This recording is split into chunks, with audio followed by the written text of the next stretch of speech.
Hey y'all, good morning. It's Ned over My Philippine Dreams and to the E to the D over at MTD. Coming at you from Dumaguete City, the city of gentle people, Negros Oriental, the Philippines. Today we're going to do a quick video, a short video hopefully, on vlogging in the Philippines. Somebody noted that in the past like 3 or 4 years, the number of Philippine expat vloggers has like quintupled. It went from like, there was like 4 people to like 100 nowadays. But that's actually a good thing. Diversity is a good thing. Having multiple points of view on information and the same old stuff that goes on here is actually a good thing. It also increases competition, and that's going to be good for the end user. That's going to be good for all of our subscribers because our content's going to get better because you're going to have competitive content to get the edge on the other guys and to make your channel successful. Again, diversity is a good thing, having multiple points of view. Like sometimes I'll watch other vloggers' videos and I'll have done videos on the same topic, but they'll be coming at it in a totally different way, which is really cool because it's edifying for me and it expands my own worldview. And that's something that I like.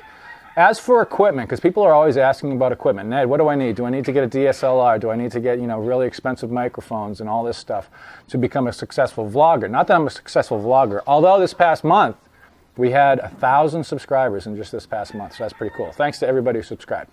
So what do you need? I keep it simple. I've been using the same equipment since we monetized about 2 years ago, and I've pretty much stuck to it with only an upgrade on the phone. Basically, most of the videos that you'll see that I've done were done with a GoPro Hero 2. You can pick these up for about 40, 50 bucks on eBay nowadays. It's not a huge lens, so it's not that good in low light. And as you can see, this one's really beat up. There's a little rubber protective coating around it that's starting to like scrape off, so it looks all dirty and grimy. But it still works really well. It's got a removable battery. It's got a standard SD card size, which is good. I prefer the bigger SD cards to the smaller ones because I always lose the smaller ones.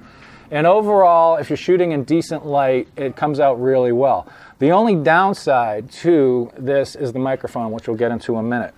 The other thing that I like to use a lot, and that I just upgraded this past year actually, is the phone. I like to use phones for doing videos because it's something that I always have in my pocket. It's easy to carry around. It's portable.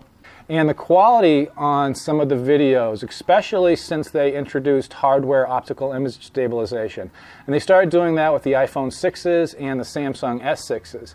So it's got hardware stabilization. Before it was just software stabilization, and it would look like jelly around the edges and stuff as the software tried to compensate for the vibration.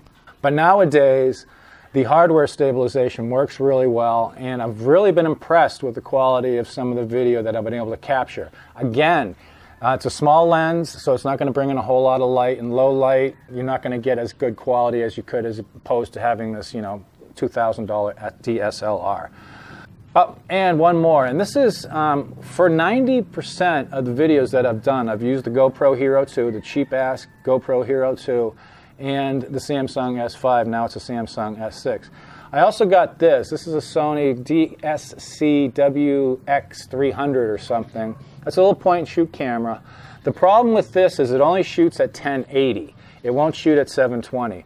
And when you're dealing with big 1080 files, it's really a pain in the butt to edit them. I like working with the smaller, but yet still high-definition 720p video. So this is the only downside to using this. This has the optical image stabilization as well, and it works pretty well. I've done some videos with this, but usually it's the GoPro or the Samsung S5 or S6. Now, as for microphones, when I'm using the GoPro Hero 2, like I'm using that right now. I'm shooting this video right now with the GoPro Hero 2. What I have is a little $3, literally $3 lavalier, is that how you pronounce it? Lavalier microphone. You can get these from China on Chinese eBay. They cost about $3. I think I got 10 of them because they were so cheap. I picked up a whole bunch, and they work pretty well because when you're using just the GoPro and the housing, the skeletal housing with the microphone, it tends to pick up all the ambient noise like the dog barking and all the roosters and that stuff. And it also cuts down on the wind noise because it's got a little foamy thing on it. I think they call it a cat or something. I don't know. So that's what I use for a microphone. Getting good sound quality can be difficult. It can be challenging, especially when you're in urban areas. Next up, most of the time, what I use when I'm wandering around with my GoPro, I try to have it on a monopod, because what I try to do is brace it like this and do the video. Because holding the camera steady and panning slowly, because most of the time, matter of fact, all the time, I'm shooting at 30 frames per second. I'm not going to do 60 frames per second. Too big of a file. So I'm using one of these monopods. And you can also do it for selfies, except I feel really stupid when I'm doing selfie stuff with this, like this. It's just so, whatever. So this helps, having the monopod helps stabilize it. And you can also, like, I don't know if you can see it, but I drilled a hole. This is like a homemade skeleton case. So I drilled a hole for the microphone, and you can actually have the lavalier microphone hooked up to this, and you can be talking and just trying to keep it as steady as possible.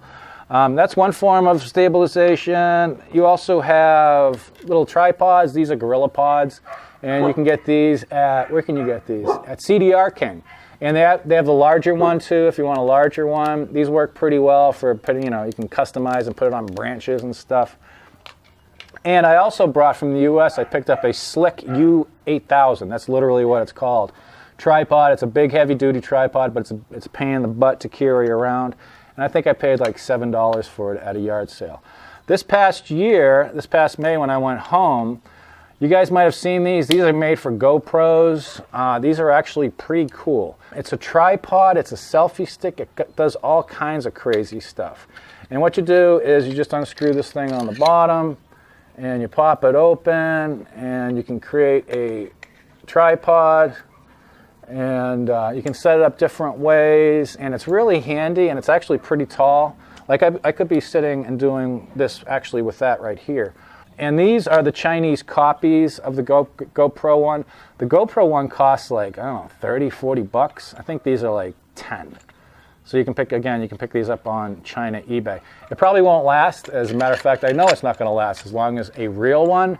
But in this day and age of disposable equipment, hey, All right, so that's basically my summation on the gear that I use. I try to keep it simple. I try to keep it cheap. I try to keep it really portable, because there's nothing worse than having to carry all kinds of gear around with you when you're trying to do video.